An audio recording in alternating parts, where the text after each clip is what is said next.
Why is there more than one past tense in Spanish? Join us on a rigorous step-by-step journey to fluency. I'm Timothy, and this is LearnCraft Spanish. This week, we're going to learn all the rest of the common forms of ser and estar, including the future tense, the conditional tense, and some unconjugated forms. But to start out, we have to talk some more about the past tense. So far, we've learned some past tense forms for both ser and estar. In ser, these words all had a stressed syllable that sounds like er. Era, eras, eran, and éramos. In estar, they all had the stressed syllable stab. Estaba, estabas, estaban, and estábamos. But there's another version of the past tense that means something else. The version of the past tense that we've learned so far is what we call the imperfect past. It's the most common type of past tense for both ser and estar, the tense that you'll use all the time. But there's also something called the preterite past tense. In fact, there are two different types of past tense for every verb in Spanish, which is not something that happens in English. But in Spanish, it helps clarify some tricky situations. To illustrate why there would be two different versions of the past tense in Spanish, let's tell a little story about your friend with the curly hair. Let's say that you're still visiting the estar magic shop, and this magic shop has a merchandise area that we haven't visited yet. This is not far away from the stabby closet that stored magic wands, and in this new preterite area, there are several red shelves where there are assorted magic items such as gimmicky hats and pretend potions. Now, suppose your friend on the hovercraft sees all this stuff and is very excited by it, so he flies his hovercraft toward the red shelves a little too fast and ends up crashing into the corner, hitting his face against the corner of a shelf. To make matters worse, the paint on these red shelves was still wet, so your friend comes away with red streaks all over his face and the front of his clothes. He almost opens his mouth to say, "Ouch!" But he doesn't want to get the red paint in his mouth, so he keeps his lips sealed. Now, given this unfortunate situation, if the pandas come over and see the red marks on the kid, they're likely to ask about it. Is he okay now? What happened? To respond, you want to tell them that he got hurt.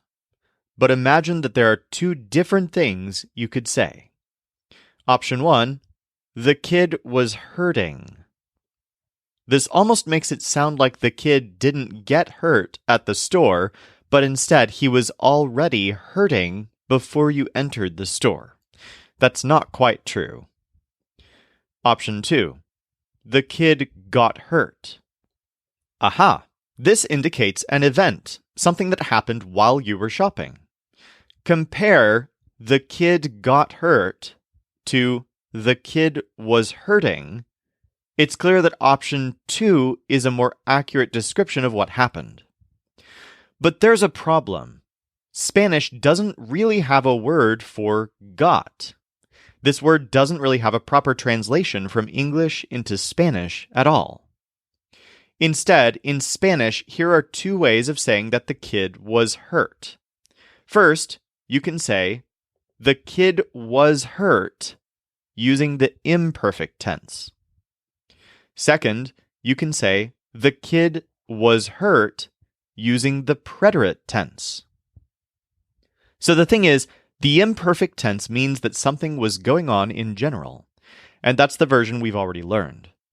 But the preterite tense more often indicates an event, typically something that changed at a particular moment. To help remember which is which, the word preterite has a stress on the syllable red, preterite.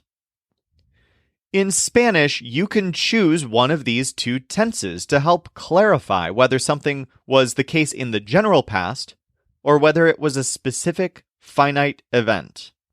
You can clarify this simply by the way you conjugate a verb. To remember this, think of the red shelves and the red paint all over your friend with curly hair. Now, we don't have to learn many preterite forms of ser or estar right now.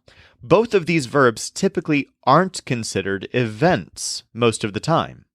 For example, when you say, I was a kid, you're not usually talking about suddenly becoming a kid. You're just saying something that was true in the general past. So you'll use era. But estar does use the preterite tense on occasion. So let's learn two preterite forms, estuve and estuvo. Estuve means I was, and estuvo means he, she, it, or usted was. So as an example of how to use these words, you might use them to indicate that someone was at a place, emphasizing the event of being there. A good example is, I was here yesterday. If you say, estuve aquí yesterday, it sounds like you arrived yesterday. It was a special event. But if you use the general past tense instead, estaba aquí yesterday, it sounds like you were already there all along. Or let's say you're telling a story about someone you know, and you say either estaba bien or estuvo bien. If you say estaba bien, you mean that they were doing well all along. But estuvo bien tends to imply that they started feeling well at some particular moment, or that they were doing well for a specific amount of time. Right now, let's do a mini quiz with these preterite forms. We'll only use estuve and estuvo for the purposes of this quiz. Then, in a minute, we'll practice choosing whether to use the preterite or the imperfect. First example, after that, he was okay.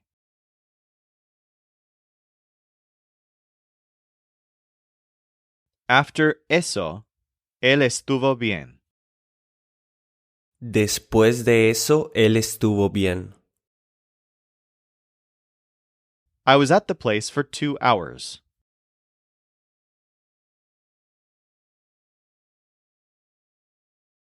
Estuve en el lugar por 2 hours. Estuve en el lugar por 2 horas. In the next one, use a formal voice. You were great in the show.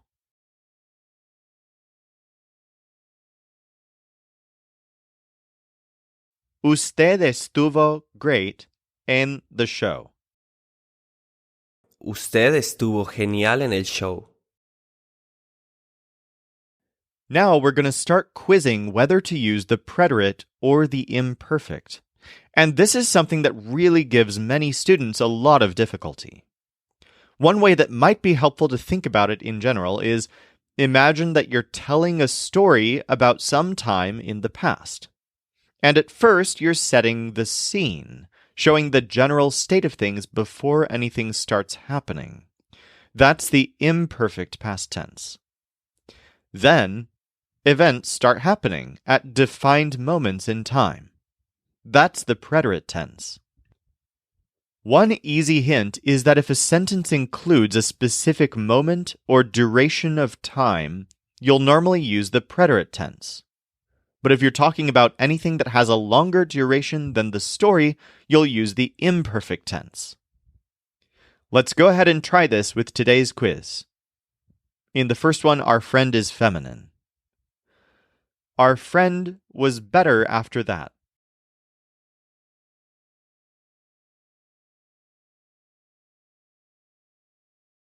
Nuestra amiga estuvo better after eso. Nuestra amiga estuvo mejor después de eso. In the next one, my friend is masculine.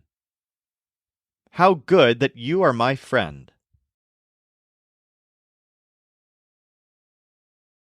Qué bueno que seas mi amigo. Qué bueno que seas mi amigo. I saw him yesterday. He was well.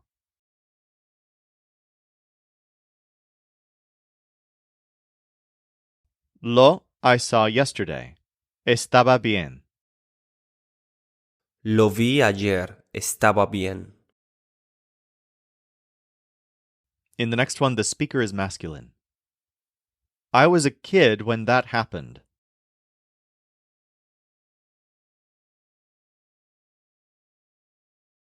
Yo era un kid cuando eso happened. Yo era un niño cuando eso pasó.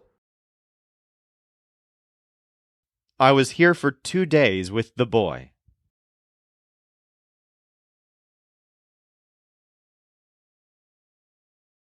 Estuve aquí por 2 days con el chico. Estuve aquí por 2 días con el chico. The problem was that I didn't know what to do.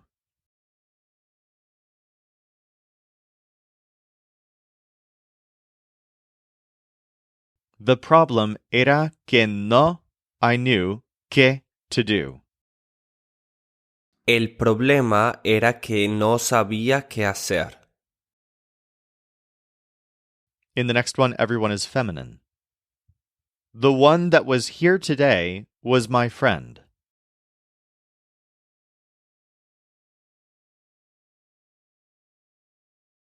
La que estuvo aquí today era mi amiga. La que estuvo aquí hoy era mi amiga. For a little while, either he was here or she was here.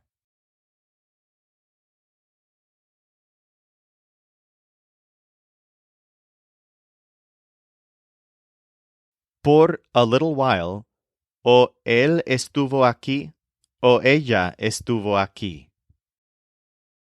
Por un rato, o él estuvo aquí o ella estuvo aquí.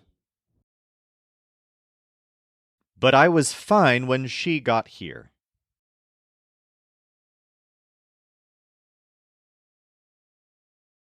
Pero estuve bien cuando ella estuvo aquí. Pero estuve bien cuando ella estuvo aquí. The boy is the one that was my friend.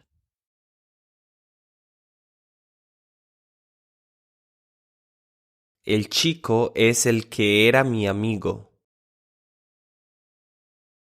El chico es el que era mi amigo. In the next one, the friend is masculine. His friend was here once.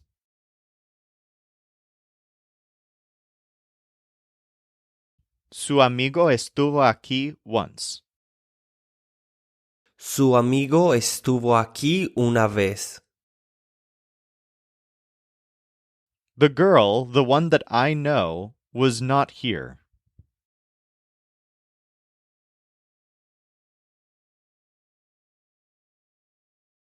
La chica, la que I know, no estaba aquí. La chica, la que conozco, no estaba aquí. The girl doesn't have it. You have what I want.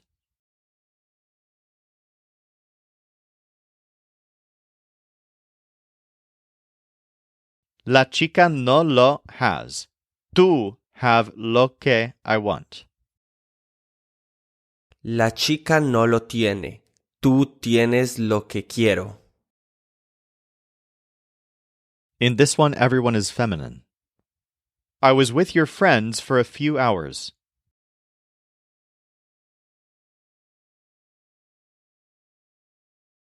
Estuve con tus amigas por a few hours. Estuve con tus amigas por unas horas. In this one, the friends are feminine. They were my friends, but he wasn't.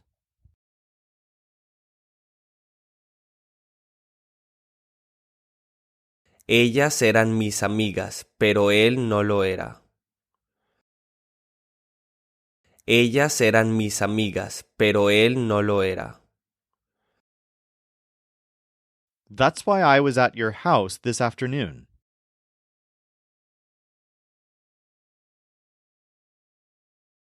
Por eso estuve en tu casa this afternoon. Por eso estuve en tu casa esta tarde. She wasn't your friend. Ella no era tu amiga. Ella no era tu amiga. In the next one, everyone is masculine. I was here in order to be with his friends.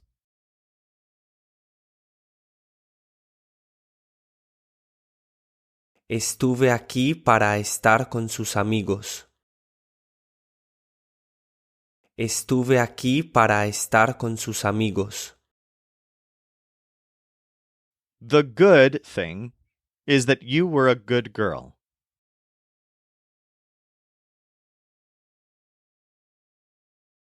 Lo bueno es que eras una buena chica. Lo bueno es que eras una buena chica. She got sad when you said that.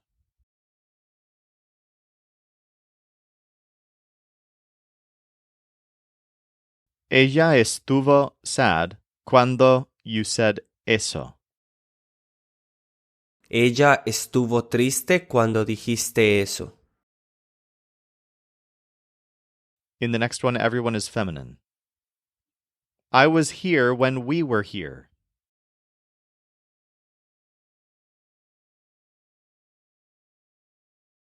Yo estaba aquí cuando nosotros estábamos aquí. Yo estaba aquí cuando nosotros estábamos aquí. In the next one, use a formal voice. Were you here just now?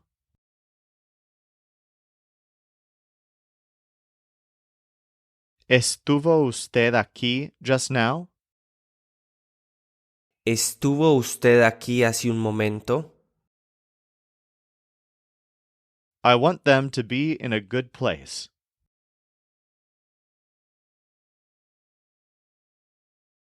I want que estén en un buen lugar. Quiero que estén en un buen lugar. They were at the house with the girl.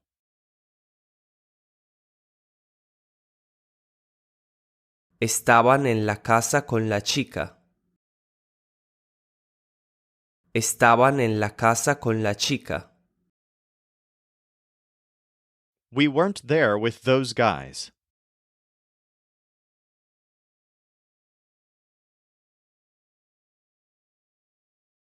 No estábamos there con those chicos. No estábamos ahí con esos chicos. For more practice with the preterite and the imperfect, go to lcspodcast.com/31.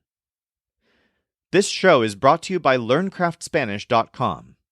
The Spanish voice in this episode was our coach Michael Agudelo. Our music was provided by the Seattle Marimba Quartet, and I'm Timothy, encouraging you to do the hard work of learning Spanish. Acquiring a second language is one of the most fulfilling things you can do, so start your fluency journey today at lcspodcast.com.